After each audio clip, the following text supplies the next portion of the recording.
In the vast history of Rome, few figures have generated as complex a mix of emotions as the gladiator. These men, forged in the brutality of the arena, aroused a contradictory fascination in Roman society. They were feared for their lethal strength, admired for their bravery, and at the same time, objects of desire that crossed all social strata. The paradox was clear: they lived marginalized, condemned by law as infamous, placed on the same level as prostitutes and executioners, yet their names and feats were cheered by crowds, their bodies turned into erotic fantasies, and their presence capable of affecting the lives of the elite. The gladiator embodied the essence of a spectacle in which Rome saw a reflection of itself. The blood spilled in the arena was not merely entertainment but a symbolic representation of the empire's power, dominion over life and death, discipline that transformed the human body into an instrument of spectacle and control. There, under the roar of tens of thousands of spectators, the virtues most valued by the Romans were dramatized: courage, endurance, strength, but also obedience and submission to the social order. Yet beyond combat, gladiators existed in an ambiguous space. They were popular heroes without the right to honor, idols of desire but excluded from social respect, men who, even in defeat, could become symbols of passion. The sweat of their bodies, the gleam of their scars, and the harshness of their lives evoked an attraction so intense that it reached even noblewomen and the most powerful figures of the empire. In them, violence mingled with eroticism, tragedy with myth, and infamy with glory. In this account, we aim to look beyond the cliché of the gladiator as a mere bloody fighter. We will explore their ritual origins, daily life in the ludi, training schools, their place in Roman society, the desire they provoked, the participation of women in the arena, and the cultural legacy that remains today. Understanding the gladiator is, in a way, understanding Rome, a civilization built on the tension between discipline and excess, between admiration for strength and the need to subjugate it. This journey is not only toward the violence of the arena but toward the most intimate and hidden corners of those who were, at once, victims and protagonists of the greatest spectacle of antiquity. Gladiators did not emerge out of nowhere as mere combatants for entertainment. Their figure has roots in a much darker and more solemn tradition, the funerary rituals of the Etruscans, the people who preceded and deeply influenced archaic Rome. In the 3rd century BCE, when Rome was just beginning to expand across the Italian peninsula, armed combats were already held in honor of the dead. These confrontations, known as munera, literally meaning duties or offerings, were not seen as profane spectacles but as sacred tributes. The blood spilled in the arena functioned as a symbolic sacrifice accompanying the soul of the deceased in its passage to the afterlife. In early Roman sources, gladiatorial combats appear linked to the memory of ancestors. A powerful family would organize fights in front of the tomb of a distinguished relative, demonstrating both religious devotion and social prestige. It was not only about honoring the deceased but also showing the entire community the power and generosity of the gens responsible for financing the ritual. In early Rome, as in many other ancient societies, ritualized violence was inseparable from public life. Over time, this funerary character faded, and the combats were no longer restricted to private ceremonies. Rome, always pragmatic, understood that these fights could become instruments of social cohesion and political propaganda. The munera began to be organized in forums and amphitheaters, first by aristocratic families, and later by the state itself. What had begun as a sacrifice in honor of the dead transformed into a mass spectacle capable of reinforcing the loyalty of the people toward those who financed it. Thus, the gladiator was not merely a fighter. He was the heir to a ritual tradition loaded with symbolism. His combat evoked both the memory of ancestors and the assertion of present power. Every strike, every wound, every fall was interpreted as part of a ceremonial language through which Rome expressed its worldview, a society built on discipline, blood, and the supremacy of the strongest. This ritual origin explains why, even in their most spectacular and bloody phase, Roman audiences saw gladiators as more than mere combatants. They were a living reminder that life and death were intimately tied to honor, duty, and the order that upheld the empire's greatness. Despite their popularity in the arena, the gladiator occupied one of the most ambiguous positions in Roman society. He was simultaneously an object of fascination and contempt.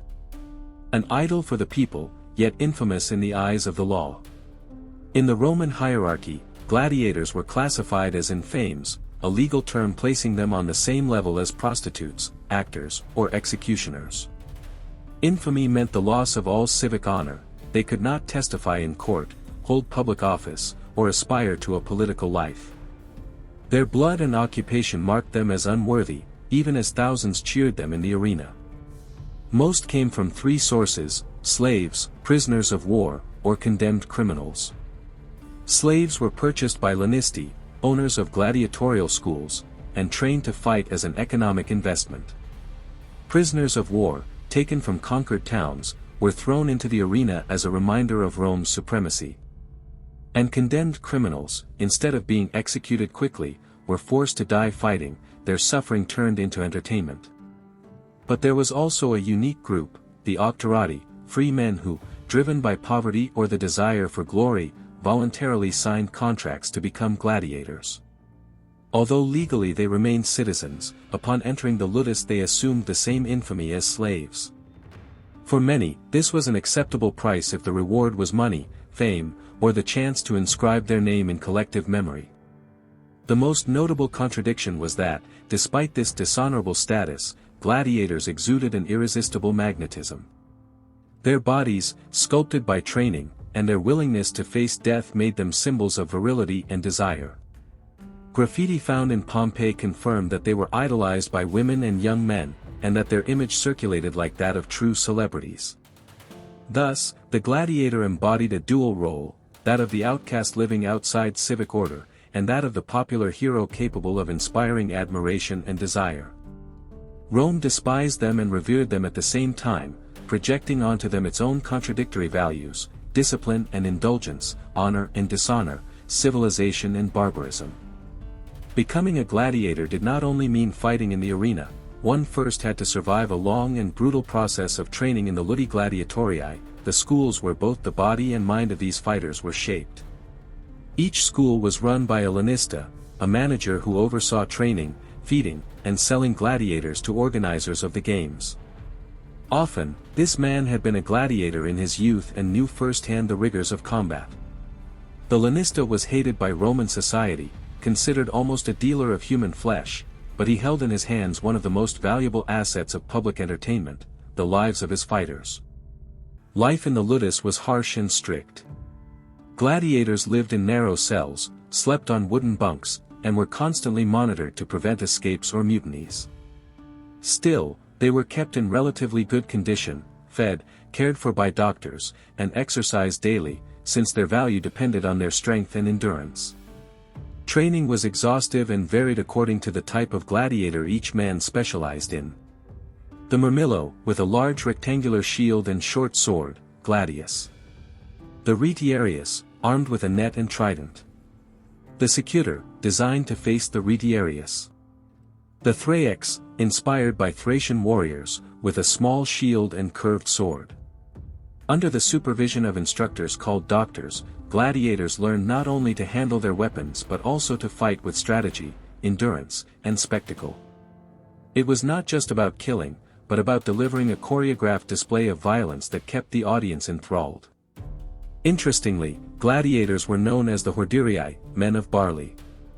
Their diet was based on grains, legumes, and carbohydrate-rich porridge, designed to fatten them and create a layer of fat to protect vital organs during combat. While this less athletic appearance may surprise us today, the Romans valued endurance and protection against injury more than defined musculature. Life in the school created bonds of brotherhood. Gladiators who had to fight as enemies in the arena shared food, training, and camaraderie outside it. However, there was also constant tension. At any moment, they could be forced to fight each other to the death. Discipline was strict. Disobedience, attempts to escape, or insubordination could cost a life. Yet some gladiators managed to earn respect not only for their strength but also for their charisma, becoming admired leaders within the ludus. In these schools, not only the body of the gladiator was forged, but also his fate. There they learned that their life belonged to the public and the spectacle, that every blow had to be precise and every movement a performance. The ludus was simultaneously a prison, a gym, and a factory of heroes and corpses. In ancient Rome, gladiators were not only seen as bloody warriors destined to entertain the people. Their image transcended the arena and infiltrated the intimate fantasies and desires of Roman society. Those men who lived on the margins, marked as infamous, could become the most coveted. Constant training, scars, and public exposure in combat made the gladiator an icon of virility.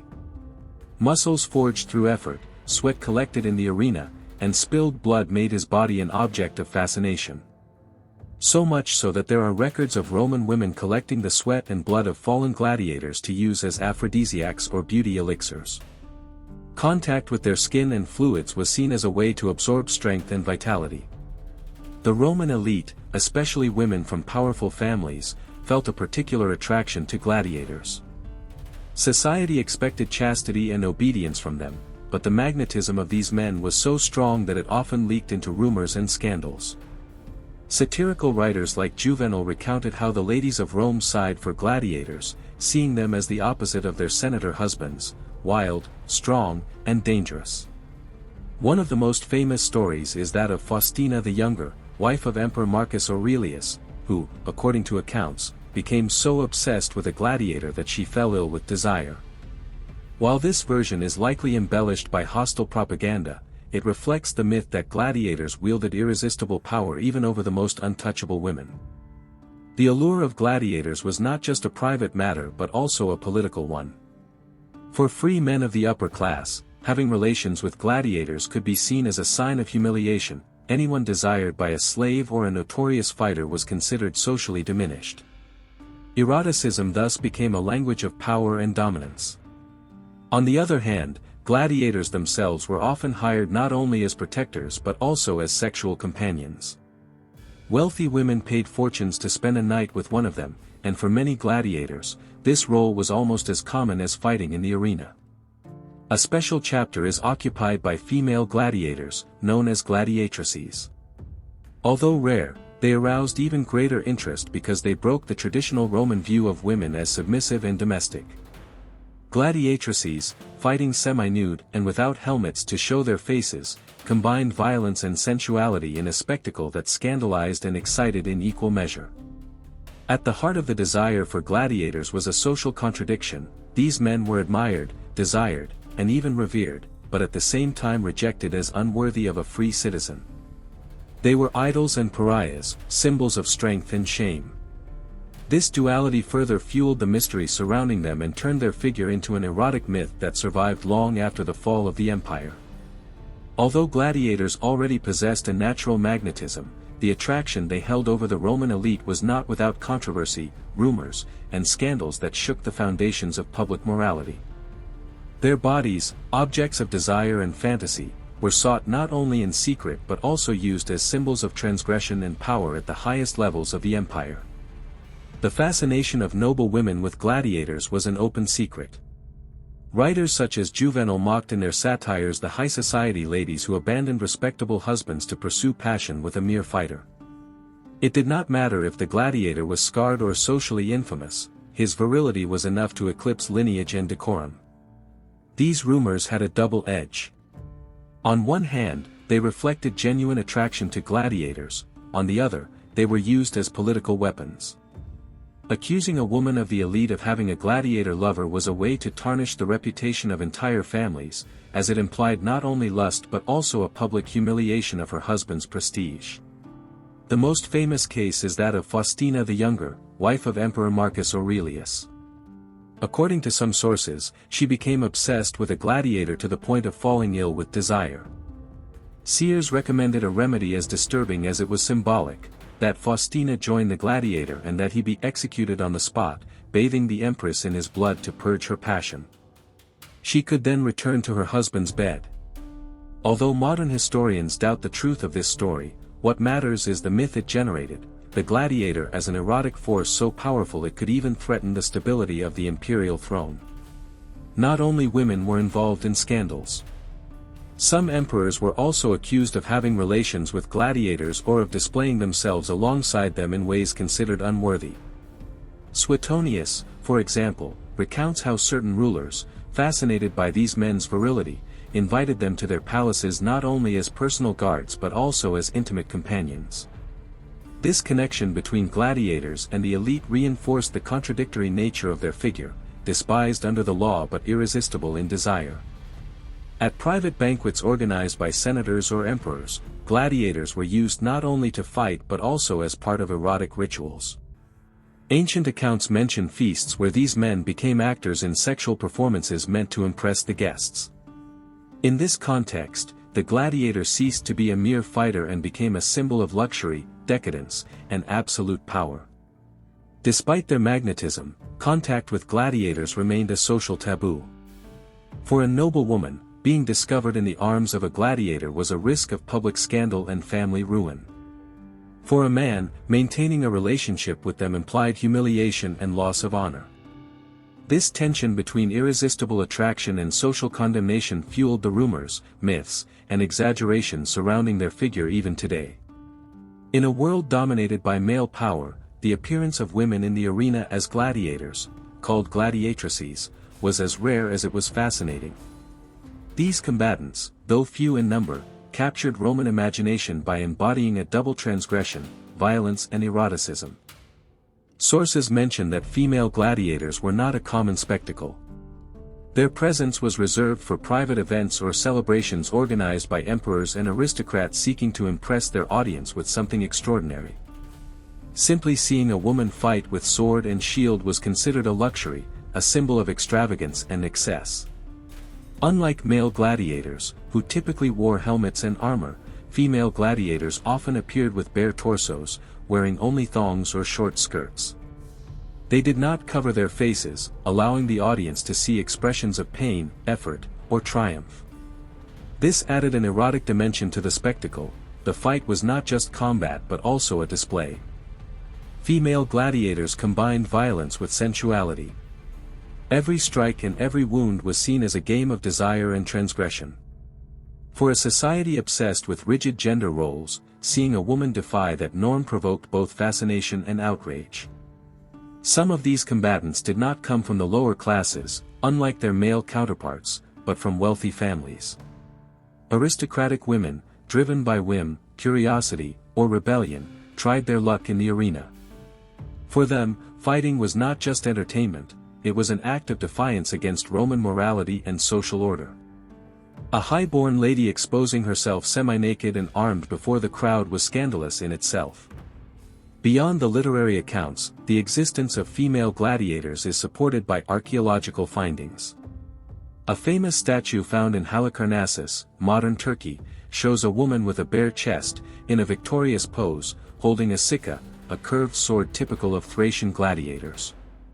Although her exact identity is debated, this piece confirms that the image of the female gladiator was not only literary but also part of Rome's visual imagination. The fights of female gladiators represented more than entertainment, they were the materialization of a collective fantasy in which the boundaries between the permissible and the forbidden were blurred. For many spectators, the female gladiator was both an object of desire and a provocation against social norms. Her figure embodied the tension between pleasure and morality, freedom and control, which permeated all aspects of Roman life. Although they disappeared quickly, and were officially banned under the reign of Septimius Severus in the 3rd century AD, their memory survived as one of the most striking expressions of the mix of eroticism, violence, and power in the Roman Empire. Gladiators were not only central figures in the Colosseum or provincial amphitheaters. Their presence, marked by strength, military training, and an aura of danger, extended into everyday Roman life, where they acquired new roles that combined utility, desire, and prestige. Some gladiators were hired as private bodyguards, especially by senators, generals, or wealthy merchants who needed protection in a politically treacherous world. Having one or more trained killers by one side not only offered security but also sent a silent message: the patron's power extended even beyond the forums. These services were not cheap. The lanista, owner of the gladiator school, usually rented fighters for considerable sums, turning gladiators into luxury goods accessible only to the elite. However, not all were hired for security reasons. Many wealthy women sought gladiators for pleasure. Their scarred bodies, cultivated virility in combat, and aura of the forbidden made them highly desired lovers. Contemporary writers suggest that, in some cases, gladiators became confidants and intimate companions of aristocratic women. For gladiators, being desired by high-ranking women was not only a chance for pleasure but also for influence. Becoming the lover of a powerful woman could mean protection, gifts, and benefits they could never achieve from the arena alone. The magnetism of gladiators was also exploited as a status symbol. Having a gladiator nearby, whether as a protector, companion, or even merely as an object of display at a banquet, projected the image that the host commanded brute force and violence. It was a way to demonstrate that power was exercised not only through words and wealth but also through possession of men feared by all. Still, relationships with gladiators were never without risk. For a noblewoman, being discovered with one could mean scandal and ruin for her family. For a man, maintaining relations with gladiators could be seen as a degradation of his virile honor. This tension between irresistible attraction and social prohibition meant that many encounters remained hidden in rumors, satires, or political intrigue. Thus, gladiators lived a double life. In public, they were fighters, symbols of ritualized violence and entertainment. In private, they were protectors, secret lovers, and luxury trophies. This combination of disciplined bodies, spilled blood, and forbidden desire made them unique figures within the Roman social mosaic, far more complex than mere combatants. For centuries, gladiators were at the heart of Roman spectacles, embodying the mixture of violence, desire, and power that characterized the empire. But like all cultural phenomena, their existence was not eternal. The decline of gladiatorial games was tied to profound social, religious, and political transformations that ultimately extinguished this symbol of Rome. The arrival of Christianity marked a turning point. The new faith, with its emphasis on spiritual life and rejection of violence as spectacle, condemned the games as acts of barbarity. Church fathers such as Tertullian and Augustine of Hippo harshly criticized the people's fascination with blood and morbidity. Gradually, the image of the gladiator shifted from that of popular heroes to an uncomfortable reminder of a violent past. Maintaining gladiatorial spectacles was increasingly expensive. Training, feeding, and housing the fighters required a huge investment, on top of the costs of organizing the games. In an empire in crisis, facing barbarian invasions and growing economic problems, the waste of resources to maintain gladiators began to be questioned, even by sectors of the elite. Tradition places the official end of gladiatorial combat in the year 404 AD. During a spectacle at the Colosseum, a monk named Telemachus stormed the arena to stop the fight. He was killed by the enraged crowd, but his act impressed Emperor Honorius, who decreed the permanent abolition of the combats. From then on, gladiatorial spectacle disappeared as an institutional practice, although rumors of clandestine fights persisted for a few more years. Despite their disappearance, the figure of the gladiator did not die. Their image became legend. Medieval writers remembered them as examples of pagan brutality, while during the Renaissance they were revived as symbols of strength and resistance. In modern times, cinema, literature, and art have idealized them as archetypes of struggle against adversity, from Spartacus to Gladiator. The gladiator went from being an outcast, considered infamous in his time, to becoming a universal icon of courage and rebellion. Today, when we look at the ruins of the Colosseum or read ancient accounts, we do not see only men fighting for their lives, but a mirror of the human condition, the contradiction between civilization and violence, between spectacle and tragedy. Gladiators no longer exist, but their myth lives on, reminding us that Rome was as grand as it was brutal, as refined as it was bloody. The gladiators of Rome were much more than fighters in an arena. They represented a living paradox, social outcasts and, at the same time, revered idols, infamous in the eyes of the law, yet secretly desired by the elite, slaves destined for pain, yet their names and feats became legendary. Behind every strike, every wound, and every roar of the crowd lay a complex universe in which the human body was the absolute center, the body as a tool of power, as an object of desire, as political commodity, and as public spectacle. The spilled blood did not merely entertain, it reinforced the authority of those organizing the games, distracted the masses from hunger and oppression, and built a myth that still resonates centuries later. The passage of time transformed the image of gladiators. What was once seen as barbarity is now remembered with fascination. In their figure, we find echoes of universal themes: the fight for freedom, sacrifice in the name of honor, resistance to an imposed destiny. Even in their pain and death, gladiators embodied a tragic greatness that has inspired stories, novels, films, and dreams. The Colosseum no longer roars with battles. Its stones remain silent, but if one listens closely, one can still imagine the firm steps on the sand, the shouts of the crowd, and the metallic clash of swords. Gladiators, with their blend of flesh, myth, and memory, remain alive in the collective imagination. And perhaps that is the greatest victory of those men and women once condemned to fight for survival: they transcended time. They were slaves and heroes, victims and legends. They were Rome in its rawest and most human form. Because, in the end, gladiators remind us that power and glory are fleeting, but the memory of those who fought, suffered, and loved amidst pain, can be eternal.